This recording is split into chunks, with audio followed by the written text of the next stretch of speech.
You're coming with me. "You're coming with me," declared the weathered rancher to the trembling black woman clutching twin babies, her face bearing fresh bruises from delivering daughters instead of sons. The frontier community sees her as damaged goods, a failed mail-order bride who couldn't produce the male heirs her contract promised. They whisper she'll face abandonment or worse, another broken soul destined for servitude in a territory where her kind holds no value. But the mysterious rancher studies her with calculating eyes, recognizing something others miss entirely. His offer of escape carries weight beyond mere charity, though his true motives remain buried beneath layers of careful deception. What he knows about corruption in these lands could either liberate them both or destroy everything they touch. Will trusting this stranger lead to her salvation or seal her doom forever? The stagecoach wheels ground to a halt outside the Cummings estate, kicking up clouds of Colorado dust that settled on everything like a curse. Ruthie Mayfield stepped down carefully, her body still aching from childbirth just weeks before. Twin bundles wrapped in threadbare blankets squirmed against her chest. Hope and Grace, she had named them in whispered prayers during the lonely journey west. The mansion loomed before her, all weathered wood and peeling paint that spoke of faded grandeur. This was supposed to be her new home, her sanctuary, the place where she would finally belong to someone who wanted her.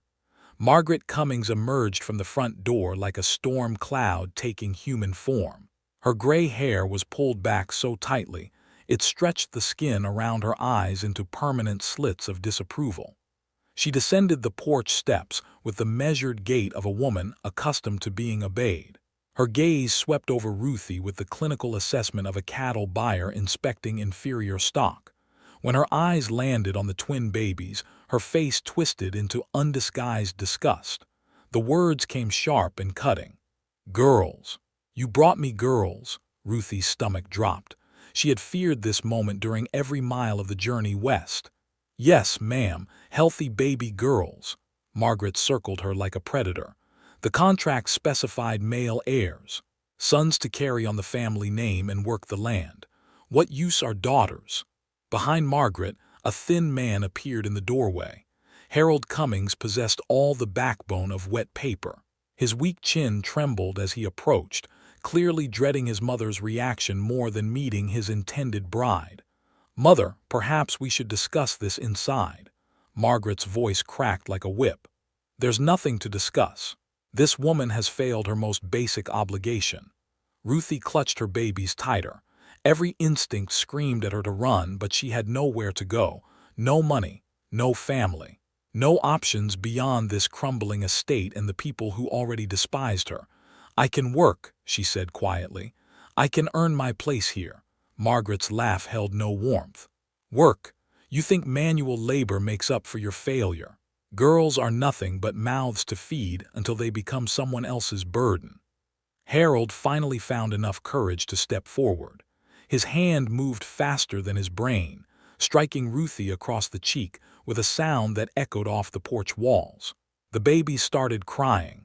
"You will not speak unless spoken to," he said, his voice shaking almost as much as his hand. "You will remember your place in this house." Ruthie's cheek burned, but she refused to let tears fall. She had survived worse than this. Much worse. These people held power over her circumstances, but they could not touch the fierce love she carried for her daughters or the stubborn spark of dignity that no amount of cruelty could extinguish. Margaret gestured toward the back of the house. "Take her to the servants' quarters. She can work in the kitchens and stables until she proves some small measure of worth." The next weeks blurred together in a haze of endless labor and constant criticism. Ruthie scrubbed floors, hauled water, and tended animals while caring for 2 infants. The other servants, all of them white and eager to maintain their slight elevation above her in the household hierarchy, offered no sympathy or assistance. She slept on a thin mattress in a room barely large enough for a bed. Her baby's cries echoed off bare walls at all hours, earning sharp reprimands from anyone within earshot. Food came in portions smaller than what was given to the dogs.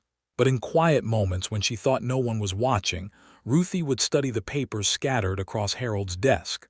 Legal documents, contracts, property deeds.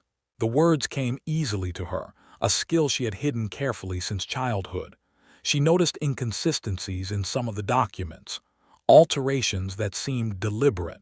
One afternoon, a stranger arrived at the estate. He rode a tired horse and wore clothes that had seen too many miles of dusty road. Jedediah Sawyer moved with the quiet confidence of a man who had nothing left to prove to anyone. His weathered face suggested he had seen enough of the world to understand its darker corners. Margaret greeted him with the forced politeness reserved for potential hired help. "We might have worked for an experienced ranch hand." Jedediah's eyes missed nothing as he surveyed the estate. His gaze lingered on Ruthie as she hung laundry behind the house, noting the careful way she moved and the protective stance she maintained around her children. He accepted work mucking stables and mending fences. But unlike the other servants, he watched everything with the keen attention of someone gathering information rather than simply earning wages. The breaking point came during one of Margaret's social gatherings. Ruthie was serving tea to a collection of local wives when Hope began crying in the kitchen. The sound carried into the parlor, interrupting Margaret's story about her son's business prospects. Margaret's face flushed red. She stormed into the kitchen and grabbed Ruthie by the arm, dragging her into the parlor before the assembled guests. "This is what passes for help these days," she announced. "Cannot even control her own offspring long enough to serve proper refreshments." The women in the parlor stared with a mixture of amusement and disdain. Ruthie stood frozen, holding Grace while Hope continued crying in the kitchen. Every face in the room looked at her as though she were an exotic animal performing for their entertainment. That was when Jedediah appeared in the parlor doorway. Something in his bearing had changed. The humble ranch hand was gone, replaced by a man who commanded attention simply by existing in a space. His voice carried absolute authority. "You're coming with me." The parlor fell silent except for the ticking of Margaret's grandfather clock. Every woman in the room stared at the rough-dressed stranger who had just issued a command rather than a request. Ruthie clutched Grace tighter, uncertain whether this man represented salvation or a different kind of danger. Margaret's face twisted with indignation. "How dare you enter my home uninvited and make demands?" Jedediah stepped fully into the room, his boots echoing on the polished wooden floor. The transformation in his posture was remarkable. Gone was the subservient ranch hand seeking work. This man radiated quiet authority that seemed to fill every corner of the space. "The contract is void," he said simply. Harold pushed forward, waving a sheaf of papers. "This woman is bound by legal agreement. She owes service to this family until her debt is satisfied." Margaret rallied her courage, emboldened by having witnesses to her authority. "Remove yourself from my property immediately, or I'll have you arrested for trespassing and attempted theft." Jedediah's expression never changed. He reached into his worn coat and withdrew a leather folder. From it he pulled documents that bore official seals and signatures. The paper was crisp and clean, unlike anything a drifting ranch hand should possess. "Circuit Judge Jedediah Sawyer," he announced, his voice carrying the weight of legal authority. "I've been investigating reports of fraudulent mail-order contracts and systematic abuse in this territory." The blood drained from Margaret's face. Harold's mouth opened and closed like a fish gasping for air. The assembled ladies whispered among themselves, suddenly aware they were witnessing something far more significant than afternoon gossip. Ruthie felt the world shift beneath her feet. This man was not what he appeared. Nothing about her situation was what it seemed. Jedediah continued speaking, his tone measured and professional. "I've documented multiple violations of territorial contract law. Physical abuse voids any marriage agreement. Failure to provide agreed-upon living conditions. Breach of basic human dignity clauses." Margaret found her voice, though it trembled with barely controlled rage. You cannot simply waltz into my home and steal my property based on some technicality. Property, Jedediah's voice sharpened for the first time. This woman is not property. She is a person with legal rights that have been systematically violated. Harold waved the contract desperately. The agreement clearly states her obligations. She has failed to fulfill the terms by producing male heirs. Ruthie surprised herself by speaking up. Her voice was quiet but clear in the tense room. That contract contains several legal inconsistencies. Every head turned toward her. Margaret's eyes blazed with fury that a servant would dare speak in such company. But Jedediah leaned forward with interest, recognizing something the others had missed entirely. "Explain," he said. Ruthie's heart pounded, but she had nothing left to lose. The jurisdiction clause references territorial statutes that don't exist. The signature dates precede the document date by 2 weeks. The witness signatures appear to be in the same handwriting. The room erupted in murmurs. Harold examined the papers with growing panic, as if seeing them clearly for the first time. Margaret's face went white with something beyond anger, something closer to fear. Jedediah studied Ruthie with new appreciation. "You can read legal documents." "Yes, sir. I was educated before the war." The words came out stronger than she felt. "I learned from books borrowed from the master's daughter. She taught me in secret, including Latin legal terms and contract interpretation." Margaret stepped forward, her voice dripping with condescension. "Even if this girl can read a few words, that doesn't invalidate a legally binding agreement." Jedediah turned back to Harold. "Show me the witness signatures." Harold's hands shook as he held up the contract. Under scrutiny, the flaws became obvious. The ink colors didn't match. The handwriting showed identical characteristics across supposedly different signers. The dates revealed impossible timelines. "This contract is fraudulent," Jedediah declared. "Any agreement based on forged documentation is null and void under territorial law." Ruthie felt something crack open inside her chest. Not just relief, but a dawning understanding that her intelligence had value, that her careful observations mattered, that she possessed skills these people had never bothered to notice or respect. Margaret made one last desperate attempt at control. "You cannot prove these allegations in court. My family has standing in this community." Jedediah's smile held no warmth. "I am the court in this territory, Mrs. Cummings. My jurisdiction extends over all civil and criminal matters, including fraud." He turned to Ruthie, his expression softening. "I'm offering you employment as a court clerk. The position includes housing and salary sufficient to support yourself and your children." The offer hung in the air like a bridge spanning an impossible chasm. Employment. Not servitude or charity, but actual work that utilized her mind rather than just her hands. A chance to earn dignity through her own capabilities. Ruthie straightened her shoulders. "I accept." Margaret's control finally snapped.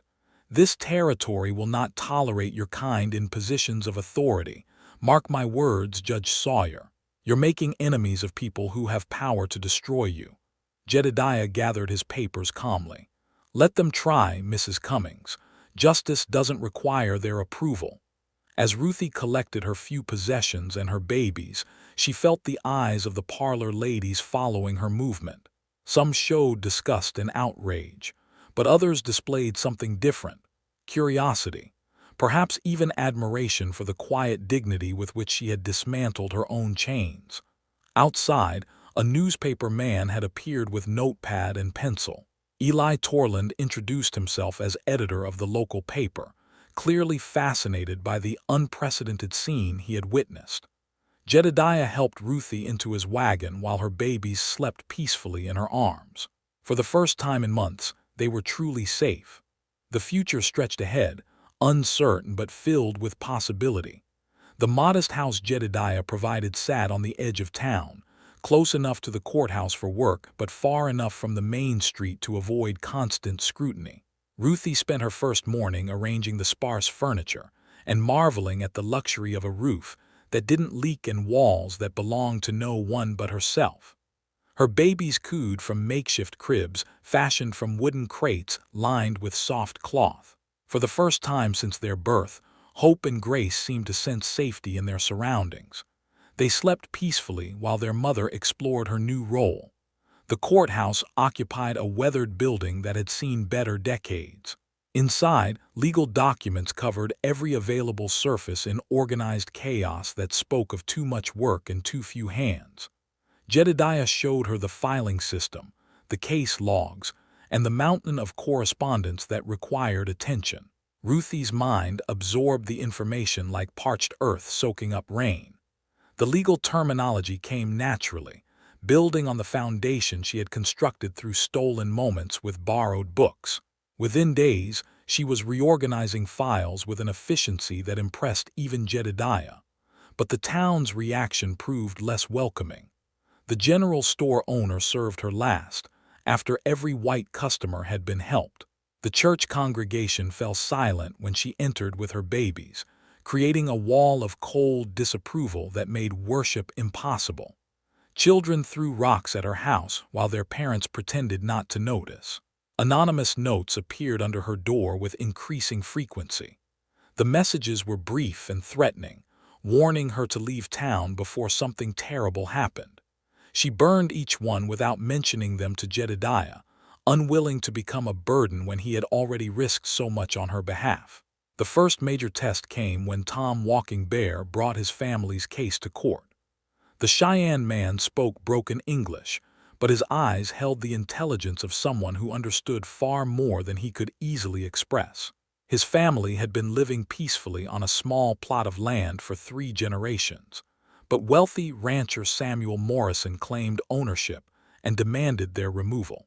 Ruthie spent hours researching territorial treaties and land grant records, while Jedediah prepared for the hearing. The legal precedents were complex, involving federal jurisdiction, territorial authority, and tribal rights that often contradicted each other depending on which government official had signed which document in which year. As she studied, memories surfaced of midnight lessons in the plantation library. The master's daughter, Emily, had been barely older than Ruthie but possessed a passion for learning that transcended social boundaries. She had taught Ruthie not just to read, but to think critically about what she read, to question inconsistencies and follow logical threads to their conclusions. Those skills served her well now as she uncovered a crucial discrepancy in Morrison's land claims. The original survey markers described in his deed didn't match the current boundaries he was claiming. Someone had altered the legal description after the fact, expanding his holdings to include the Walking Bear family's traditional grounds. The courtroom filled with tension on the day of the hearing. Morrison arrived with expensive lawyers and a collection of supporters who made their opinions clear through hostile stares and whispered comments. Tom Walking Bear sat quietly with his wife and elderly father, their dignity intact despite the circumstances. Political pressure mounted before the hearing even began. Territorial officials had sent word that Morrison's cattle operation provided significant tax, revenue, and employment. They strongly suggested that disrupting his business interests would not be viewed favorably by the territorial government. Jedediah called the court to session, his expression revealing nothing of the pressure he faced. Morrison's lawyers presented their case with polished confidence, citing property deeds and survey records that appeared to support their client's claims. But when Jedediah called for opposing evidence, something unprecedented happened. He nodded toward Ruthie, who rose from her clerk's desk with a folder of meticulously organized documents. The courtroom erupted in shocked murmurs. A woman presenting legal arguments was unusual enough. A black woman doing so crossed every social boundary the community recognized. Ruthie's voice carried clearly through the sudden silence. She began by outlining the original treaty obligations, then methodically demonstrated how Morrison's current claims exceeded the boundaries described in his own property deed. Her argument built systematically, piece by piece, until the altered survey descriptions became impossible to ignore. Morrison's lawyers objected repeatedly, but their protests sounded increasingly desperate as Ruthie continued her presentation.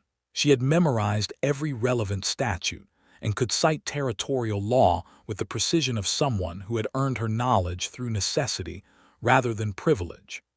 The culminating evidence came in the form of the original survey notes, which Ruthie had located in archived territorial records. The handwriting clearly showed alterations made years after the initial documentation, expanding Morrison's legal description to include land that had never been part of his original grant. When she finished, the courtroom sat in stunned silence. Even Morrison's supporters seemed unsure how to respond to such methodical demolition of their case. Jedediah ruled in favor of the Walking Bear family, ordering Morrison to respect the original boundary markers and cease his expansion efforts. The decision sent ripples through the community that would have consequences far beyond a single land dispute. That evening, as Ruthie fed her babies and reflected on the day's victory, she found herself thinking about Emily and those midnight lessons. Her former teacher had always insisted that knowledge belonged to anyone brave enough to pursue it. Today, that stolen education had served justice in ways Emily never could have imagined. But celebration mixed with apprehension as more threatening notes appeared under her door. The community's resistance was hardening into something more dangerous than social disapproval. Change always came with a price, and Ruthie sensed she had only begun to pay it. Word of the Walking Bear verdict spread through the territory like wildfire. Within days, Margaret Cummings had organized a petition demanding Jedediah's removal from the bench. She moved through the community with the focused determination of someone whose world order had been fundamentally challenged. The petition gathered signatures faster than Ruthie had expected. Shopkeepers, ranchers, and church leaders all added their names to the document calling for a return to proper social boundaries. They cited concerns about judicial overreach and the dangerous precedent of allowing unqualified individuals to influence legal proceedings. But something unexpected happened alongside the organized resistance. Tom Walking Bear's elderly father appeared at the courthouse with a basket of fresh vegetables from their family garden. He spoke no English, but his weathered hands pressed the gift into Ruthie's arms with unmistakable gratitude. A Mexican family whose water rights had been restored in a previous case brought hand-sewn baby clothes for hope and grace. The Chinese miners from the disputed claim near Willow Creek contributed coins from their meager earnings to help with household expenses. Eli Torland documented these gestures in his newspaper, creating a narrative that contrasted sharply with the official petitions circulating through town. His articles portrayed Ruthie not as an unqualified interloper, but as someone whose unique perspective had brought justice to people who had never expected to receive it. The romantic tension between Ruthie and Jedediah developed naturally through their shared work. Late evenings spent reviewing cases revealed depths to both their characters that daylight formality had hidden. Jedediah spoke of his guilt over past judicial decisions that had favored wealth over justice. Ruthie shared her dreams of creating a world where her daughters could pursue education without hiding their intelligence. Their relationship built on mutual respect rather than desperation or convenience. Each recognized in the other a kindred spirit committed to using their abilities in service of something larger than personal advancement. But the political pressure continued mounting. Territorial officials sent increasingly urgent messages warning Jedediah about the complaints flooding their offices. His unorthodox methods and controversial clerk were generating attention from federal authorities who preferred their frontier territories to operate quietly and predictably. Eli Torland's investigation into document irregularities began yielding disturbing patterns. Multiple land disputes across the territory showed similar characteristics to the Morrison case. Survey boundaries had been altered. Witness signatures appeared suspiciously similar across different transactions. Dates and legal references contained the same types of inconsistencies Ruthie had identified in her own fraudulent marriage contract. The scope of potential corruption extended far beyond individual cases of greed or incompetence. Someone with extensive knowledge of territorial law had been systematically manipulating legal documents to transfer land ownership from vulnerable populations to a connected network of wealthy settlers. Late one evening, as Ruthie organized files by lamplight while her babies slept, she noticed something that made her hands freeze over the paperwork. Margaret Cummings' name appeared as a witness on dozens of property transfers spanning the past 5 years. Her signature showed up on documents filed in counties where she had no obvious business or family connections. Even more troubling, Margaret's witness signatures showed remarkable consistency across years and different locations. Most people's handwriting evolved over time, showing slight variations based on circumstances, health, and age.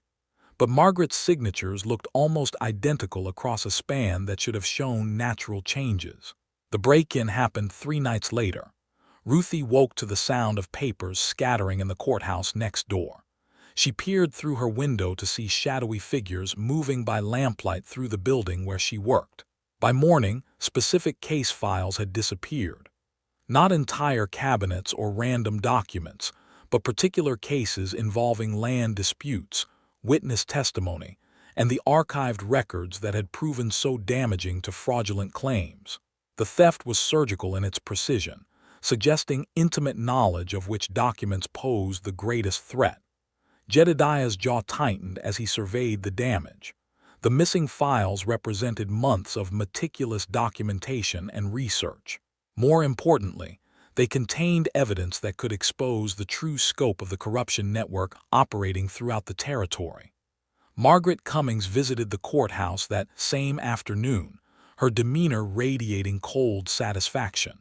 She inquired about the break-in with false concern, asking whether any important documents had been damaged or destroyed. Her questions revealed knowledge about the filing system that no ordinary citizen should possess. The threats escalated beyond anonymous notes. Ruthie found dead animals on her doorstep. Windows in her house developed mysterious cracks during the night. Her baby's crying was interrupted by sounds of footsteps circling the building at all hours. Yet support also materialized from unexpected sources. The blacksmith's wife began leaving fresh bread by Ruthie's door. Several church members quietly expressed admiration for her courage and intelligence, even as their congregation officially shunned her presence. Eli Torland's newspaper articles grew bolder, directly challenging the petition efforts and questioning the motives behind the organized campaign against judicial reform. His editorials painted Ruthie as a symbol of frontier justice overcoming entrenched corruption.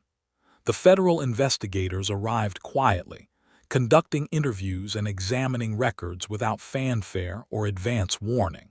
Their presence confirmed that the territorial corruption had attracted attention from Washington, where officials preferred their western territories to avoid scandalous headlines. Margaret's network began showing signs of strain as increased scrutiny made their usual operations more difficult and dangerous. But cornered animals often proved most vicious, and Ruthie sensed that the real confrontation lay ahead. The evidence was building towards something that would either expose the truth completely or destroy everyone brave enough to seek it. The federal investigators worked with quiet efficiency, their presence creating ripples of anxiety throughout the community. Agent William Cross and his partner, Agent Sarah Mitchell, had traveled from Denver with authority that superseded territorial jurisdiction. They interviewed witnesses, examined documents, and asked pointed questions that made comfortable people very uncomfortable. Ruthie found herself at the center of their investigation. Her analytical abilities and intimate knowledge of the corrupted documents made her an invaluable resource. She spent hours walking the agents through the patterns she had identified, demonstrating how seemingly unrelated cases connected through forged signatures and altered legal descriptions. Agent Cross studied her work with growing amazement. "You've documented a conspiracy spanning 5 counties and dozens of fraudulent transactions. This level of systematic analysis would challenge experienced federal prosecutors. The praise felt foreign but welcome. Ruthie had spent so much of her life hiding her intelligence that having it recognized and valued by people with real authority seemed almost surreal. She continued mapping connections between cases, creating a visual representation of corruption that stretched across the entire territory. Eli Torland's newspaper became increasingly bold in its coverage.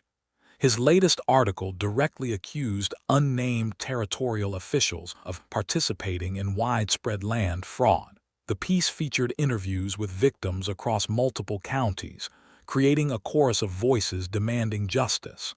But the network struck back swiftly. Eli's printing press was vandalized beyond repair, metal type scattered and machinery damaged with methodical precision. The message was clear: silence or face escalating consequences. Margaret Cummings made a strategic error by visiting Eli personally the day after the vandalism. She offered to fund a replacement printing press if he would focus his journalistic efforts on more positive community stories. Her generosity came with obvious strings attached that revealed her desperation to control the narrative. Eli declined politely, but documented the encounter meticulously. Margaret's attempt at bribery provided another piece of evidence linking her directly to efforts to suppress the investigation. The second revelation came when Ruthie discovered correspondence between Margaret and territorial officials in Pierre. The letters, hidden in archived courthouse files, revealed a sophisticated network of communication that coordinated land acquisitions across vast distances.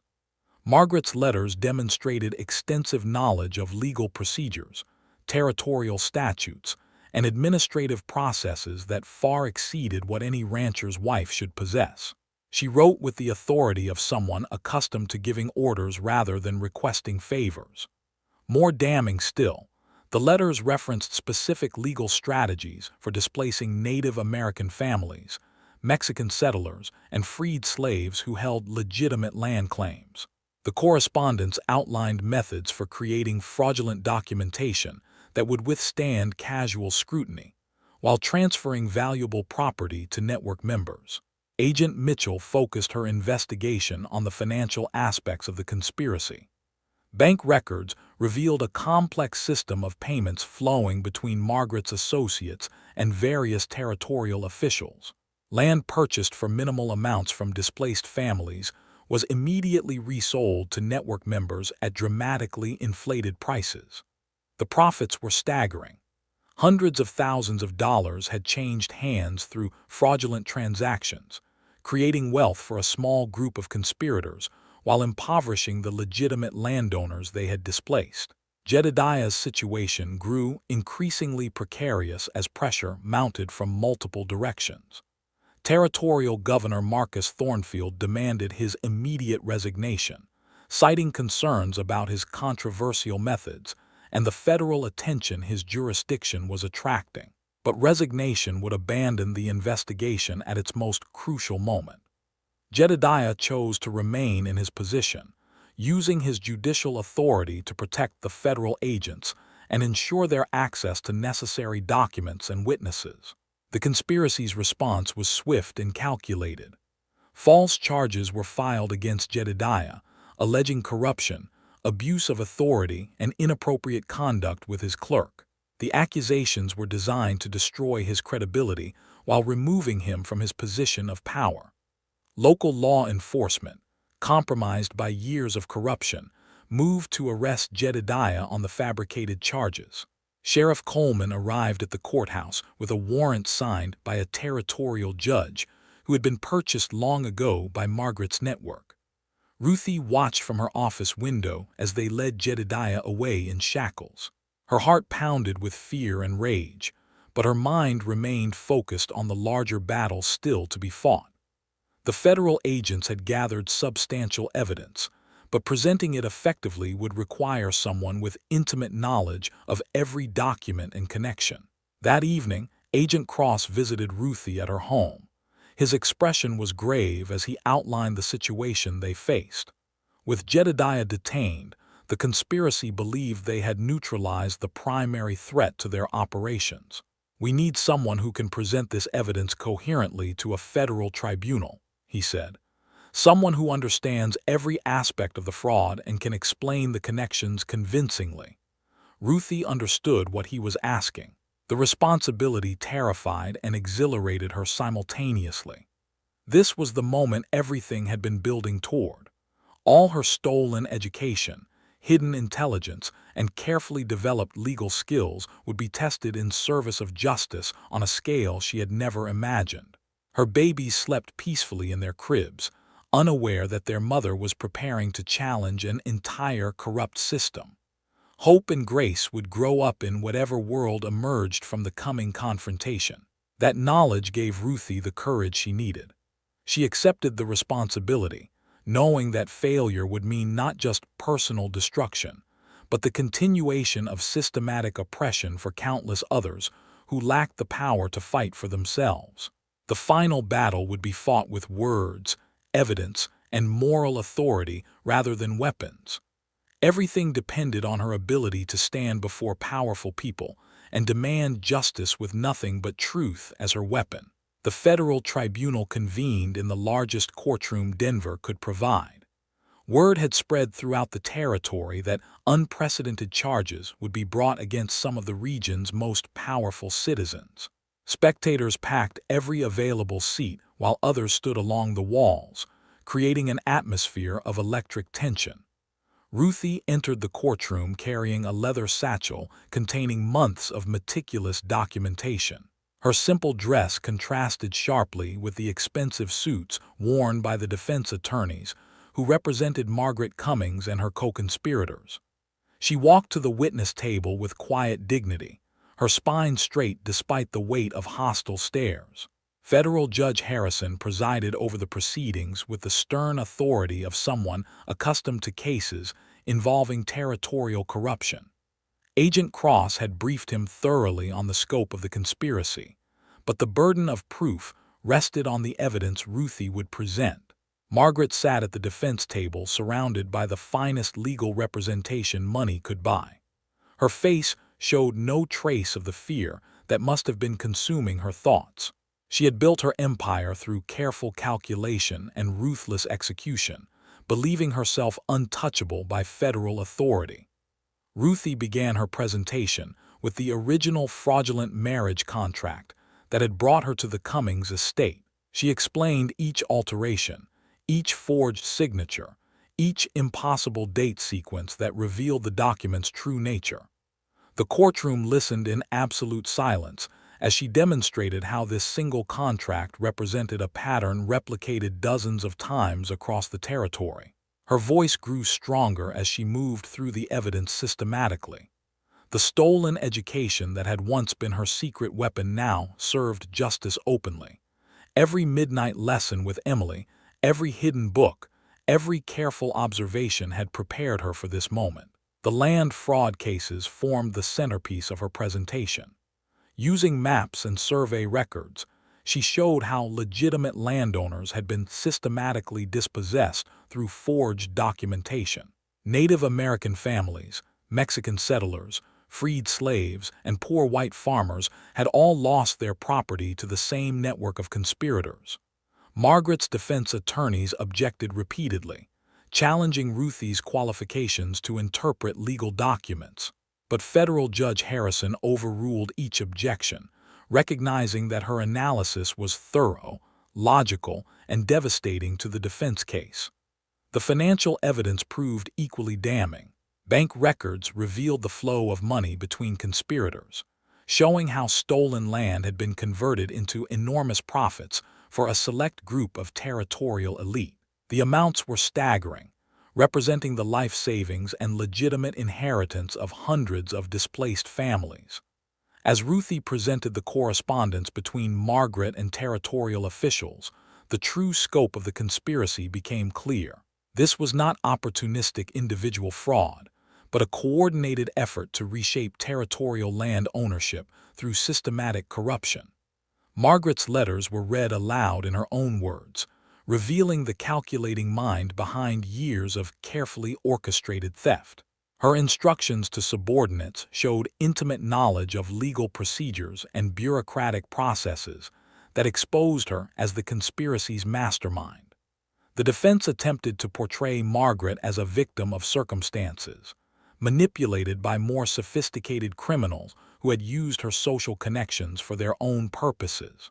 But the evidence spoke too clearly of her central role in planning and executing the fraudulent schemes. When Ruthie concluded her presentation, the courtroom remained silent for several long moments. Even the defense attorneys seemed stunned by the comprehensive nature of the case she had built through months of careful analysis and documentation. Federal Judge Harrison rendered his verdict with swift efficiency. Margaret Cummings and 17 co-conspirators were found guilty of federal fraud charges carrying substantial prison sentences. Their assets would be seized to provide restitution for their victims. More importantly for the territory's future, the ruling established legal precedents that protected minority land rights and required enhanced documentation standards for property transfers. The systematic oppression that had operated through corrupted legal channels would no longer be possible. Jedediah's false charges were dismissed immediately, and he returned to his judicial position with expanded federal support for his reform efforts. The territorial officials who had participated in the conspiracy faced their own federal charges and removal from office. In the months that followed, stolen lands were restored to their rightful owners across the territory.